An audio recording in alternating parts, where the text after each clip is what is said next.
महिला नागा साधु कुंभ के बाद कहाँ चली जाती हैं, क्या निर्वस्त्र रहती हैं, जाने रहस्यमयी दुनिया की रहस्यमयी बातें। पुरुषों की तरह महिलाएं भी नागा साधु होती हैं। ये नागा महिलाएं भी अपना पूरा जीवन भगवान को समर्पित कर देती हैं। महिला नागा साधुओं की जीवन शैली और परंपराएं पुरुषों से कुछ अलग होती हैं।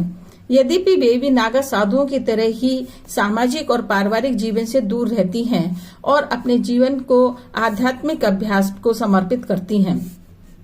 प्रश्न यह उठता है कि आखिरकार कुंभ समाप्ति के बाद ये कहाँ चली जाती हैं और क्या करती हैं। 2025 महाकुंभ दुनिया का सबसे बड़ा धार्मिक मेला बन गया है। अभी तक तकरीबन 44 करोड़ लोग पवित्र गंगा में डुबकी लगा चुके हैं। यह महाकुंभ 13 जनवरी से प्रारंभ होकर 26 फरवरी को समाप्त हो रहा है। महाकुंभ में नागा साधु सबसे ज्यादा आकर्षण का केंद्र बिंदु बने हुए हैं। सनातन धर्म में नागा साधु धर्म के रक्षक माने जाते हैं। नागा साधु बनने के लिए 12 साल की कठोर तपस्या की जाती है, तभी नागा बनते हैं। नागा साधु भगवान शिव के वैरागी स्वरूप की पूजा करते हैं। इस महाकुंभ में पूरे देश के नागा साधु इकट्ठे हुए हैं। नागा साधु बिना वस्त्र के पूरे शरीर पर वस्त्र लपेटकर तथा लंबी लंबी जटाओं की वजह से भीड़ में अलग ही नजर आते हैं। सभी लोगों को नागा साधुओं के विषय में पूरी जानकारी न होने के कारण जानने की उत्सुकता बनी रहती है। पुरुषों के समान महिलाएं भी नागा साधु बनती हैं। ये नागा महिलाएं भी पुरुषों की तरह अपने जीवन को पूरी तरह से ईश्वर को समर्पित कर देती हैं। अब हम जानेंगे कि नागा साधु महिलाएं कुंभ के बाद कहाँ चली जाती हैं और फिर क्या करती हैं। कुंभ के बाद कहाँ जाती हैं नागा साधु महिलाएं। बसंत पंचमी का अमृत स्नान करने के बाद से नागा साधु वापस चले जाते हैं।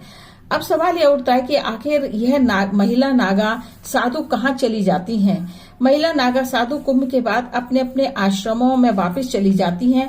वहां पर रहकर तप साधना और ध्यान में लीन हो जाती हैं तथा धार्मिक शिक्षा भी देती हैं। कभी कभी वह सुदूर जंगलों की गुफाओं में जाकर एकांत में साधना करती हैं। कुंभ के अंदर भी महिला नागा साधुओं की विशेष व्यवस्था की जाती है तथा वह भी अमृत स्नान में शामिल होती हैं, लेकिन नदी में निर्वस्त्र स्नान नहीं कर सकती हैं। पुरुष नागा साधुओं के स्नान के बाद वे पवित्र नदी में डुबकी लगाती हैं। जीते जी पिंडदान। घोर कठिन तपस्या करने के बाद महिला नागा साधु का नाम मिलता है। नागा साधु पुरुषों की तरह सालों की कठोर तपस्या के बाद उन्हें नागा साधु की दीक्षा दी जाती है।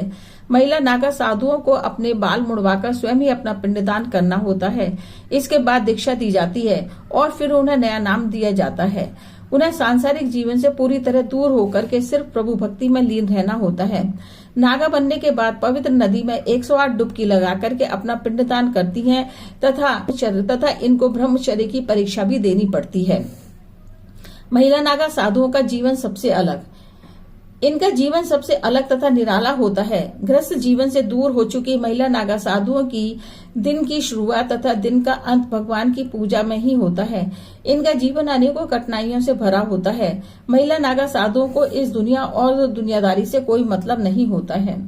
अखाड़े बनाते हैं नागा साधु। महिला नागा साधु बनने के पश्चात सभी साधु साध्वियां उन्हें माता कहकर पुकारती हैं।